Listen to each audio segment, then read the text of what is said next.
Hey everyone, welcome back to Screen Review. Again, my name is Megan. I'm Hannah.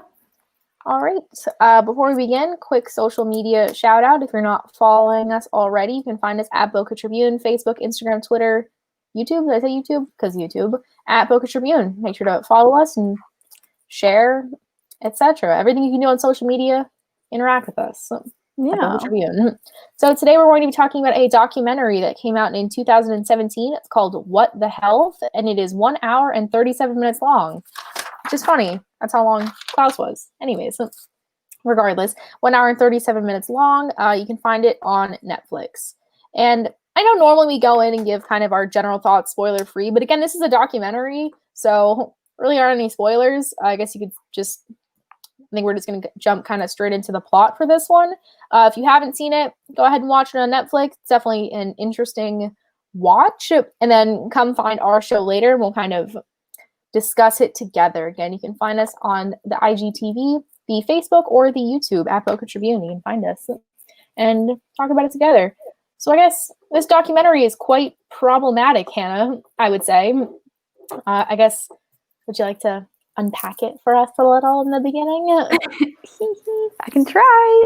So this is not the first time I've seen this movie. I've seen this movie one other time by myself in my room on my laptop. I watched it the exact same way to make sure all of my controls were consistent so I can have the experiment run twice, and both times the movie sucked. Like, it's not okay, so the movie itself is fine.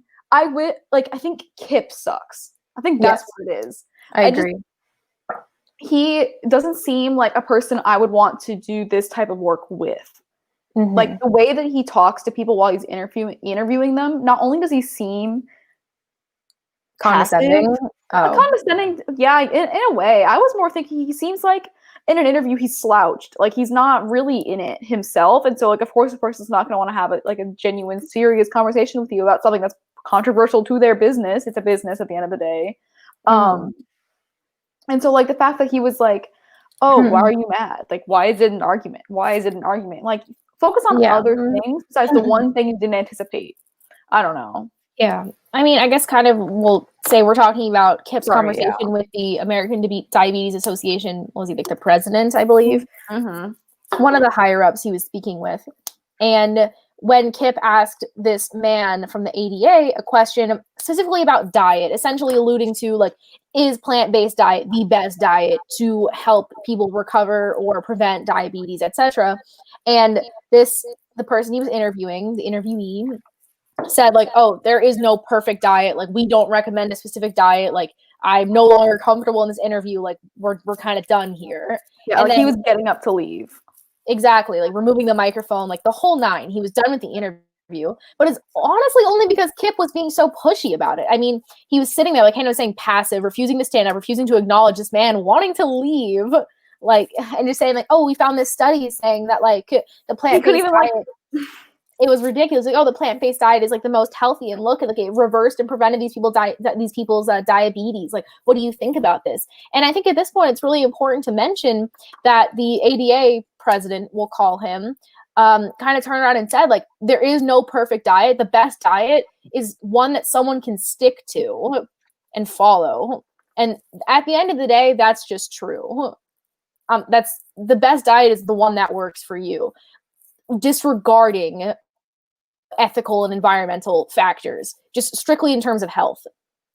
And I'm going to kind of point out the science here a little bit. I mean, all of these kind of studies that Kip and Keegan were pulling were cherry-picked studies that just only backed up their points. And that's just what it is. The thing is, the studies that they were pulling were ones typically, these plant-based diets heal these people's diabetes, and they showed like single cases of this happening, like what are they called, like anecdotal kind of evidence things. And he did that throughout the movie as well. Whenever he went to those people's homes, like it was the same exact thing. People with like extraordinary cases of like health disasters, and of course, going on a diet for 2 weeks is going to help you, regardless if it was plant-based or not. Like it would have helped them. Yes, exactly. And that's kind of the greater point that I'm getting at. I mean, any diet that helps you lose weight will ease diabetes in anyone. Just losing weight in general reduces your risk, and I don't want to say reduces your symptoms, but it will help in the long run process of things if you lose weight. And that's just what it is. Yes, these people happen to be going plant-based. And by the way, for everyone, plant-based, we're just interchanging for the word vegan, because veganism is a lifestyle choice. It's not a dietary trend. So that's why we're kind of saying plant-based, as they often do throughout the documentary. Just kind of a disclaimer. But these people were following the plant-based diet the entire time. And I mean, again, like Hannah was saying, it was just because they lost weight and got healthier overall. Exactly. You can't like say like plant-based cured me. Like, no, healthy living helped you get off 16 medications. And that's just it. Like they don't know how to conduct research. Yes. And I think if people watching this movie, and I'm going to say this, I think the majority of people don't know how to conduct research. Yes. And that's like, I think that's more of a norm than knowing what the proper procedures are and how do you make a correct study and things of that nature. And so the average person watching this will probably take it at face value and believe that plant-based will work. But I want to pause and say that not everything they said was not, how do I say this? Like, I don't want to do a double negative, but everything they said, not everything they said was a lie. I'll say that. Like, not everything was faulty. Like, they did have, like, it is true that, like we were saying, if you want a plant-based diet and if you're diabetic and stuff and you no longer eat, I don't know, like, of course you're going to get healthy. The same way where, like, the pig farms in North Carolina, they are disproportionately in people of color communities, And so, like, those things are facts. And the physician who was saying that the government who creates like the meal plans is intentionally putting in food that harms people of color. Like, for example, dairy, when he was giving the percentages of people who are lactose intolerant, and a majority of them, or like nearly 100% of like Asian Americans, I think, were lactose intolerant. And like that's at school, like milk or water, maybe juice, like anyone, I don't know. So yeah, I definitely. I agree with you, and I think that it's definitely interesting that I guess, I mean, the USDA, I guess, is the one that kind of puts out these little food plates and the fun little food pyramids and stuff, and they do say dairy, and I guess what they're alluding to is it's a source of calcium to help you make your bones big and strong, and you'll get tall if you have plenty of calcium. But a lot of the food pyramids and food plates fail to point out what they actually want you to be eating. I mean, you're saying dairy. Why? Like, what's the why? Why dairy specifically? Why can't you just say like something that includes like a calcium fortified milk that could be a nut milk, soy milks, anything like that? Those are all fortified with calcium. A majority of them are, not all of them, but most of them are fortified with calcium to where you can get that nutrient without having to rely on cow's milk, a typical dairy milk. And it's just interesting the way that these are kind of put out there. So it was good, as you were saying, that they pointed that out. I mean, even the propaganda, the stupid little got milk posters, the lip, the milk mustache. I mean, that's just gross. What was it called in the movie when they talked about it? It was called, I forget, they had a term for it when like the government places like sales pitches within ads that people buy from that specific industry because the government was given money by the industry to like place that ad. They gave a specific name for it. I can't remember what it was. But like, for example, the cheese, like making Papa John's put so much cheese on their pizza because they wanted to sell more dairy products. Like, I forget what that was called. I don't know. Well, it just could be ad placement. Like, it doesn't really matter the specific terms of it. Yeah, I mean, there was a lot of, the meat and dairy industry is problematic as a whole, just the way that it operates, the way that it's pushed onto the American people is disgusting. It just is. And it's promoted as the healthiest way of living. And it's interesting. So this documentary really kind of tackled a big task to say that, like, no, you don't need to eat meat and dairy to be healthy, but they kind of stumbled upon their delivery of it and relied on, as we were saying, a lot of faulty evidence to support these claims. Again, not all of it was faulty, but a lot of the big, specifically health-related claims they were making were definitely weak, I think. I agree, and I think that their strongest point would have been opening with the ethical side of veganism, like more than just the animals, because of course that's a really big part of it, but also like the ethical standpoint from the government and all of these corporations just switching money, like pharmaceutical companies, big agriculture, and the government, like just interchanging bills essentially. And then also all of these, like American Health Association, the American Diabetes Association, like all of them who get money from the same companies the government does. And so they all are paid to say certain things. Sorry, he just didn't. Oh. Okay. Sorry, he just pressed a bunch of buttons. But you get the point that I'm saying. Yeah. I think that was their strongest point, and then they should have followed through with the health to like be like, and on top of all of this evidence, we have some like kind of iffy health stuff to back it up. You know what I mean? Like that shouldn't have been their opening because that's not their strongest point. I disagree with you. In terms of, like you were saying, the ADA and the American Cancer Society and the American Heart Association, all these people that were recommending unhealthy diets and unhealthy ways of living. Yeah, some of the recipes weren't great, like the bacon wrapped shrimp that they mentioned every 15 minutes in the movie. We get it. You know, of course it's not good for you. Don't eat shrimp. Yeah, like don't eat bacon wrapped shrimp and expect to like feel fantastic after. I'm sorry, that's a lot to take in as a person. But more so to the point, I mean, Kip and Keegan just didn't do enough research. I was watching a video by the Unnatural Vegan, who you should all subscribe to, by the way. I love her. Little lazy. She's so entertaining. Regardless, in her video, she did like a 5-minute Google search saying like, oh, American Cancer Society and processed meats, American Diabetes Association and processed meats. And like the first pages that came up were on their website saying like, limit your processed meat consumption. Don't eat don't eat processed meats, to whatever, to prevent cancer essentially, or prevent diabetes from forming.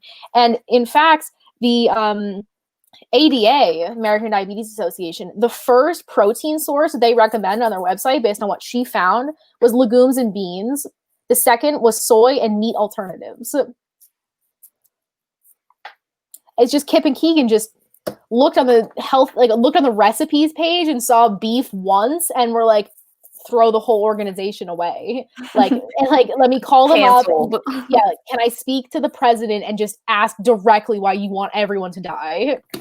And they're not answering me. It's so weird because you're being aggressive. Like, no one's gonna want to talk to you when you're asking the receptionist a question that they don't know the answer to. Exactly. You know what I mean? They're like, yet another organization that doesn't want to talk to us. I wonder why. ... She told me she'd get back to me. I don't know. She had to call her. She never did. She blocked me on Instagram. So weird. Like, exactly. It was just ridiculous the way they went about this study. I mean, it seems like there was just a lack of research all around. It was just, And a lot of the health-related claims that these physicians and doctors were making throughout the film were also a little bit problematic. I mean, the way that diabetes was kind of described, or I guess the way that fat is formed on the body was described. They were saying essentially like, oh, if you eat carbohydrates, like your body converts it to protein and the excess is stored as fat. We know this to be true. They're saying, but if you consume up fat, as we know, like the macronutrient, fat, carbs, protein, whatever, if you consume any like macronutrient of fats, it just immediately gets stored as fat on your body. Not true. Just not true. And they said that's how diabetes forms, because those the fat cells block the receptors, and so the sugar can't get in. You have diabetes now. No, that's not really how it works. Yes, your body is more efficient at processing carbs and turning that into energy, and then of course storing the excess as fat. But that's really not how the body works. And I think it's interesting that they kind of, I'm assuming they cut his clip short because I'm sure he didn't mean that. But at the end of the day, I mean, sorry, guys and gals and anyone else. But it's calories in, calories out. That's just it. That's the bottom line. I mean, carbs, fat, protein, yeah, you can get fancy with the micronutrient. Oh, not the micronutrients. Micronutrients are important. But you can get fancy with the macronutrients. Find out, like, play around and see what makes you feel the most satisfied, the most satiated on your diet, whatever works for you. But calories in, calories out. That's just it. You know, this whole idea of the fat you eat is the fat that you wear is not true. Otherwise, I mean, why would nuts and seeds be classified as a healthy fat then? There wouldn't be such a thing as healthy fats, like avocado. Right. Sorry, guys. Kip and Keegan directly. Sorry to you too. You're just wrong, because these doctors say so. And that's what this documentary is. It's like, here's actual science. No. Because these guys said so. Sorry. Yes. They're doctors, I think. And it's also interesting. I'm going to spend a long time roasting these guys. It's also interesting how they pointed out, they kind of poo-pooed and threw away entire research studies that were funded by the meat, dairy, egg industries, whatever, which, sure, it's a little bit, I guess, unnerving if a study is funded by the egg industry, because how could anyone be unbiased in this pursuit? But then wouldn't you also apply that to the other side? Be like, oh, this doctor is a vegan doctor. Therefore, when he says the plant-based diet is the best based on all this research that he's done, should we just throw that study away? Because he's inherently biased? I don't think so, because he doesn't get any profits out of saying a vegan diet's better than another. When the egg industry would get profits by saying, like, yeah, eggs are healthy or eggs are not as bad as people are saying. You know what I mean? Like, they would be able to then sell that idea, whereas this vegan doctor is not selling veganism. He's just, like, suggesting a lifestyle, you know? I don't know. Would he not? I don't get how he would. I mean, like, he's not a nutritionist, you know? Like, so it wouldn't be the same. Like, I don't, like, when you say vegan doctor, do you mean, like, he offers services to vegans specifically, or, like, helps in transitioning? Or I don't know his life. But I don't know, because I thought you more meant, like, he is a doctor and also, like, eats plant-based. Not that, that influenced him. It was never explicitly said in the documentary whether or not he was vegan or plant-based, but I think that it can be assumed based off of what he was saying, how he was, like, recommending plant-based is the healthiest diet. I don't think he would be saying that, like, turning around, like, eating, like, chicken. Like, I don't think that makes sense. But I don't know. Like Steve said. Yeah, like, I don't know. They didn't quite elaborate on that point specifically, but I was more so using that to point out that, yeah, there are biases. I mean, you can't manipulate evidence just because your research is funded by the egg industry. You know what I mean? People do it though. Like, that just happens. Okay, every single study ever? No, but just because it hasn't been every study doesn't mean it's not this one. You know what I mean? Maybe, Hannah. I'm just saying they couldn't possibly know that. It's more so to show the, I guess, hypocrisy between them. Yes. Okay. I don't know, because I kind of agree. Like, I don't see an issue of not believing that the egg industry probably profited from funding this research, which is why they went out of their way to fund the research, because the person had to pitch them their idea before getting the funds. And so if the person pitched their idea, the people who work with the egg company was like, yes, we like this because we believe, like, we trust your hypothesis, and in your hypothesis, like, we benefit from this. Like, yeah, we'll give you money. Mm-hmm. And then we have to give you money for the specific reason and only for this research, you know? And so that's why I think that possibly there could have been some kind of collusion. Okay, but let's just say in the documentary itself, though, it didn't tell us what that research study was. No, it didn't. Excuse my voice. Yeah. It didn't tell us any of the evidence or even what the study was. It just said, oh, funded by the egg industry. Can't trust it. Can I read this? Can I read it? Like, can I make that decision for myself? Can I see? You know what I mean? Yes, like I said, and I still stand this, that they suck as scientists and they did a bad job. But I mean, I can't tell you that it's not true. It could be true, and that's more so what I'm saying. Yeah, is that they point this out and say that, like, just because this research was funded by this certain industry, therefore it cannot be trusted at all. I think that's a bold statement to make. I mean, this movie is, I mean, it makes a lot of bold statements. It's just dumb. Like, yeah.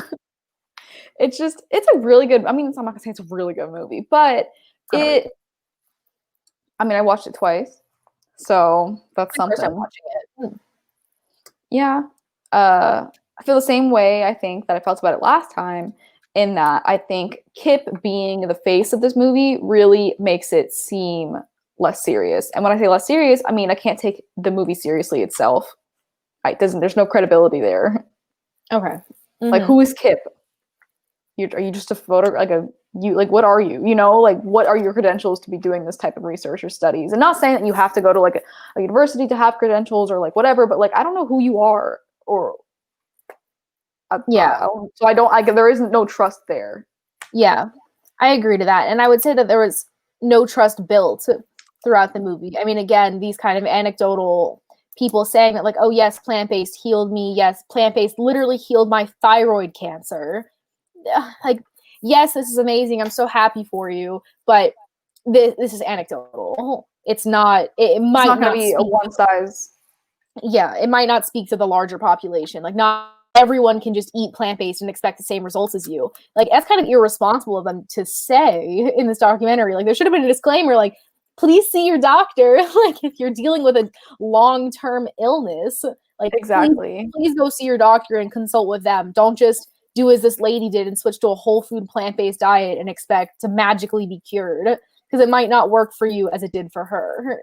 That's a good thing to point out, because that's what they were asking all of the companies to do. They were like, put meat as a class 1 carcinogen on your website, because it's not. Like, put all the disclaimers you need, but they didn't put any disclaimers. They were just like, here are these 5 people who were cured because of the plant-based diet. It's magic. Everyone transition. Like, there was no disclaimers, and that's all they were asking for. So it was like the hypocrisy that's just inherent to their scientific endeavors. Yeah. I don't know. I would like to kind of transition to talk about the imprisoned activist that they decided to put in this movie. Yes. His name is Jack Conroy, and they kind of painted him to be like a crusader for animal welfare and rights, and he was wrongly imprisoned, and he was doing the right thing, and the animal agriculture industry just put him in jail to make him be quiet. So, not true. Would you like to hear what he did to land himself in prison? He was charged with conspiracy to harass and online stalking. He was a part of a group called Stop Huntington Animal Cruelty. They were kind of a little activism division, and they wanted to stop this place called Huntington Farms. It was an animal slaughterhouse, which is horrible. But what they did to try to get it to shut down was harass the employees. They would infiltrate the database for Huntington Farms, find the employees' addresses, give them out to their little activist supporters. And these activist supporters would then turn around, go to the employees' houses, turn off little alarms, little portable alarm things, throw them in the gutters of these people's houses in the middle of the night. They would deliver taxis and pizzas to these people's houses and expect them to pay for it. And they had Jack Conroy and his colleague had people from Huntington Farms attacked, and one guy was temporarily blinded from the attack. That's why he was imprisoned. They didn't mention that in the documentary. So, I think that is a lot of information about this man who only had a 10-minute scene in the movie. However, I think to be imprisoned for that kind of harassment is interesting, because there is no, I don't know. You form your thoughts. Mm-hmm. We'll do a quick commercial break, then we'll come back once Hannah has her ideas sorted. Yes.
Welcome back. Thanks for sticking with us. Make sure to follow us on social media at Boca Tribune, Facebook, Instagram, YouTube, Twitter. You guys know the deal at Boca Tribune. All of us there. Yeah. Right now, Milo, it has his little nail in my sock and he's pulling it off my foot. Nice. So while that's happening, I will tell you what I thought about Mr. What's his name? Conroy? Yes, Jack Conroy. Well, I don't know. I don't want to make a value judgment on him because, like, I don't know him. I don't know those people he was harassing. However, I'm not surprised they left that out of the movie. You know what I mean? Yeah. Like, of course they didn't include that because then it makes one of their like key witness whatever testimonies look less credible because like, oh, he harassed all those people. Like, he can't be trusted. Like, his ideas are automatically crazy because he's crazy, you know? So like, that's not my voice. It's someone else's voice saying that about him. However, I don't know. Meh. Like, the guy, he said that they don't want you to take pictures of the abuse the animals are going through, which is true. And so to me, that maybe this was like his best idea of an alternative. Like, I'm not allowed to go in there and take pictures, so let me harass people who can, you know? I don't think it's a good thing. I don't think that's what he should have done. However, that's what he did.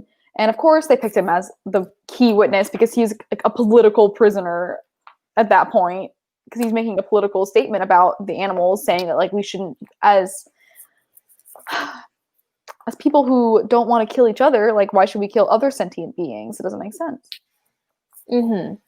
I hear you, and I understand your perspective. I just think, in general, there's always going to be the people that see someone like Mr. Conroy, and immediately, once they find out his past, will dismiss him for his ideas. Is that right? No. Is what he did right? No. But for the sake of a documentary, if you were making a documentary, would you not pick a better source, we'll say?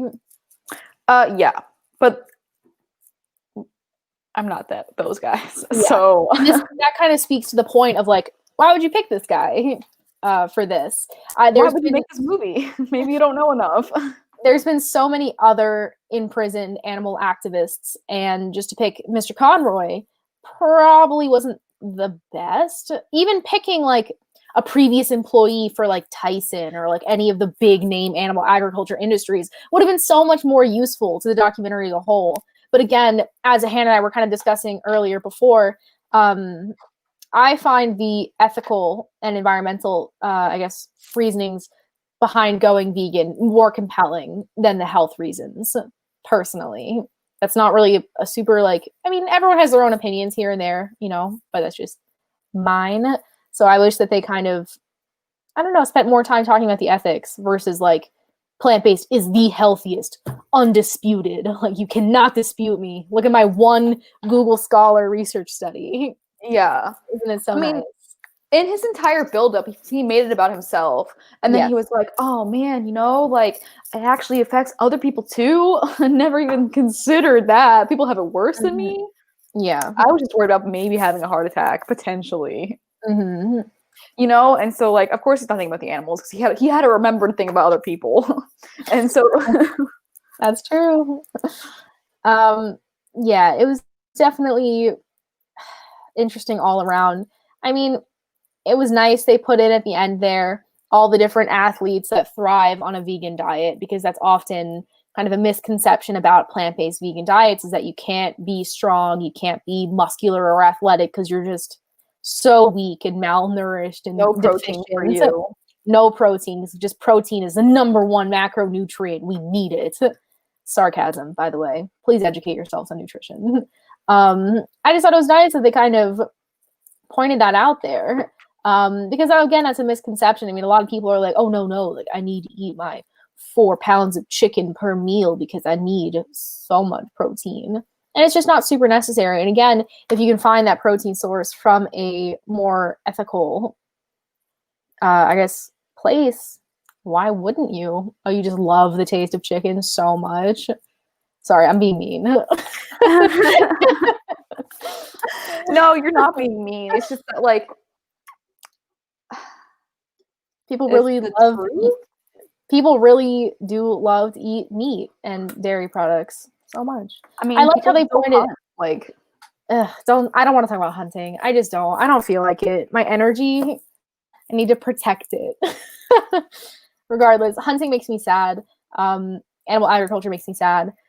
This documentary missed an opportunity to really make a compelling and useful argument, and instead, I'm going to go ahead and say harmed the plant-based veganism movement as a whole. I agree, because this is like what people think of when they think of the like plant-based ideology, I guess I'll say. I don't know. But like in the same way that Super Size Me kind of is my first thought of like, oh, fast food is probably not the best for you. Probably does bad things to your body. Like, although that movie definitely has like its flaws. However,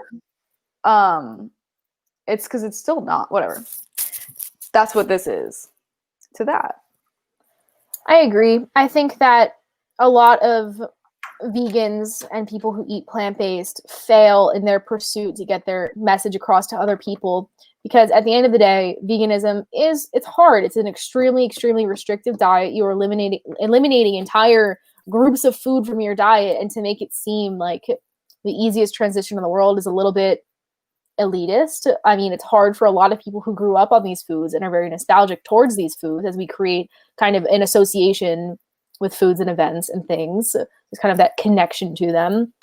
So I think that even framing this documentary as kind of a case to just even limit the amount of processed meats or meat products, dairy products, whatever, in general, would have been more helpful to people, because most people can give up meat once a week, twice a week, hopefully entirely. But it's more reasonable to assume that people can do a reducitarian diet, a flexitarian diet, to whereas you're not strictly labeling yourself vegan, but you are making a difference. You know, a couple times a week, just like skip out on the meat and dairy. Yeah, it'll benefit your health according to this documentary, but also think of other differences that you can be making. I think that would have been a far more useful approach that they could have taken, versus saying like, oh, if you eat meat, within minutes your body feels the effects and you will drop dead. That's not helpful to the conversation. It's just not. Yeah, this was like an alarmist type of message. But in total, I don't really have much more to say about it. I mean, I don't think it was the best movie to represent what being plant-based is like, because it talked more about like, oh, you'll feel so good, versus any of the other benefits you can get. Or the whatever. They watch it if you would like. You don't have to, though. Feel free to skip it. Yeah, feel free to skip this one. Again, there are so many other amazing documentaries out there that actually make good cases for veganism and plant-based diets if you are interested. I mean, of course, just do your own research on it, though. Of course, I mean, make sure you're getting enough nutrients, anything like that. Because obviously on any diet, if you're missing any micronutrients or anything, you're not going to feel your best. I mean, a lot of people will switch to plant-based, be lacking in certain vitamins and minerals, and be like, oh, my vegan diet made me feel awful. Like, well, no, you just weren't eating enough of this vitamin, so that's why you felt awful. So just definitely look into it if you're interested. Again, going meatless once a week, super helpful. Buffalo cauliflower, hello. And I'm having dinner. It's really fun because you can like recreate recipes that did have meat in it with like meat alternatives or just plants in general, and it's fun. It's very fun. I made some vegan pizza the other night, and I just had some for lunch. So good. Yeah, it was really good. I just didn't use enough tomato sauce, so I didn't feel like opening another jar, and so it was a little dry. But that's okay. That's just life. Sometimes it's a little dry. Regardless, yeah, there's so many other great documentaries and even just articles, anything that you can find that just make a much better case for it and make it seem so much more approachable. Again, all or nothing overnight is a little extreme. Don't do it like I did it. We're just in the middle of the day in 10th grade. I was like, you know what? Disclaimer. Yeah. Oh, yeah. Huge disclaimer, by the way. I've been vegetarian for like 6 or 7 years now. Yeah. And I've been for, I don't know, I guess 3, like half what you did. Yeah, about. So I've been vegetarian pretty much a majority of all of my adult life, I guess, and some bit in my teens. But regardless, yeah, huge disclaimer there. So we might be a little bit biased and kind of. Yeah, maybe we're doing bad science by not telling you that up front. My bad. Regardless, but it's not as hard as people make it seem. Don't do as I did, of course. I mean, if you don't want to. If you do it. But all or nothing. I mean, I watched one sad documentary, like a 5-minute video clip broke down in all it took. tears. Yeah, broke down in tears in my 10th grade English class and was like, I'm gonna skip lunch today and just I'm vegetarian from here on out. And you know what? It's going great. Do I feel instantly like rejuvenated and healthy like Kip does? No, I feel normal. Like Right. my bad. But Doing regardless, it wrong. so awful. Regardless, watch The Unnatural Vegan on YouTube. Yeah, she has a lot of information about She veganism. really does. And she makes it seem really approachable and easy. And you know what? She has nice, wholesome, fun content. I love her videos. She's pretty good. Yeah. Yeah. But that's all. I guess this might be our last video until we're back. But regardless, we'll see you guys next week, Tuesday, 7 p.m. Join us then. Thank you so much for watching. And we'll see you then. Yes. Bye. Bye.